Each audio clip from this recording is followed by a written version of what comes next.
Please welcome Eric Gugua. You can sit down. Can you hear me clearly? I wasn't hearing when they were reading my bio, or whatever they told you is a lie. I didn't do it. All right. This morning I would like us to have a very brief chat, very brief conversation about the role of criticism and review in the evolution of culture, evolution and changing or change of culture. If you have culture, if you indulge in culture, if you belong to any space, whatever is prevalent in that place determines to a very large degree how that place advances, if they advance, at what pace they advance. Something as basic as the dowry, for instance. When a man wants to marry a woman, when a man wants to take a wife, for instance. Now, first of all, who is to say that it's the man that will take the wife? It's culture. Whether it comes from your faith, there is spiritual culture, there is faith culture, and it determines how things are done in that community. Let's take a look at a picture somewhere on the screen. Please display my first image. Does anybody know who this fine gentleman is? Probably the most popular colonial administrator of the 20th century. This is Lord Frederick. Oh, you know the guy? It's from your village. I love it. In African culture, we did not have pockets in our attires until the mid-20th century. Mid-20th, meaning 30s upwards. So it's impossible to consider something disrespectful if we have not been exposed to the idea in the first place. It's literally impossible. These guys had pockets from the 17th century, 1600s upwards. That's when it was incorporated into their attire. So they would often slide their hands into their pockets as a sign of style and confidence. Style and confidence. It couldn't have been authority. The second picture, please. It couldn't have been authority if it cannot be used as a symbol of authority if the people that you are using it to exercise authority over don't even have an awareness of the concept. It doesn't make any sense.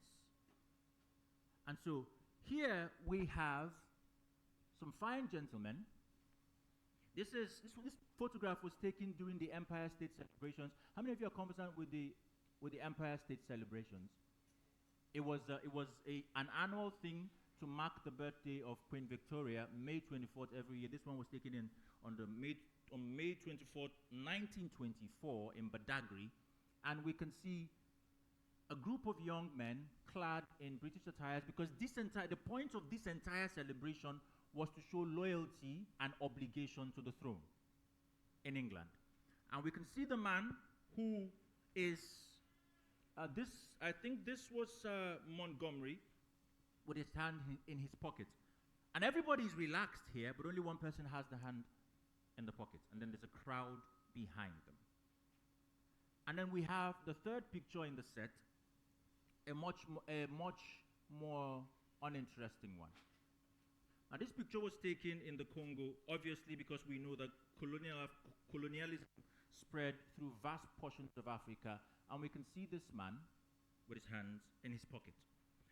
I would then suppose that it's very possible, and this is just an example, that what we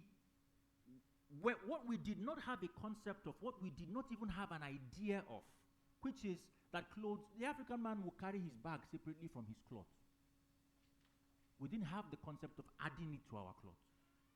Right? And so it couldn't have been disrespectful. I know that it is not disrespectful inherently in your culture to slide your hand in your pocket because there is no name for pockets even in your native language that didn't come as a derivative from cloth or bag. Even though I have not asked everybody here and I have never asked anybody what pocket is in their language, I know for a fact you don't have a name for it. Do you? What is it?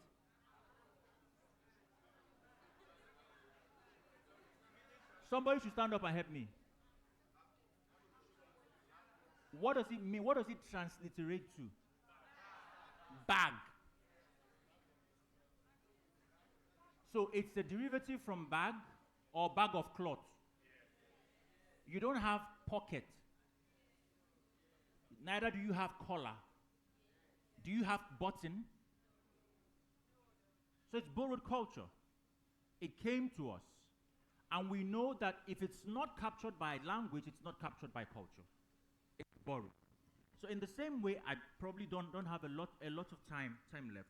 In the same way, if what we came to see as something to be loathed, when this man came, he exerted authority over us, he was condescending when he spoke to us, and we didn't really like him very much, but we put up with him, and then we sent our children to the UK, or they went over to the Western world, and they came back with these attires, and they spoke to us with their hands in their pocket.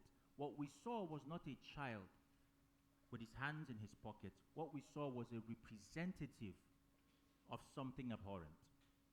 Could it then be that considering this as disrespectful is a trauma response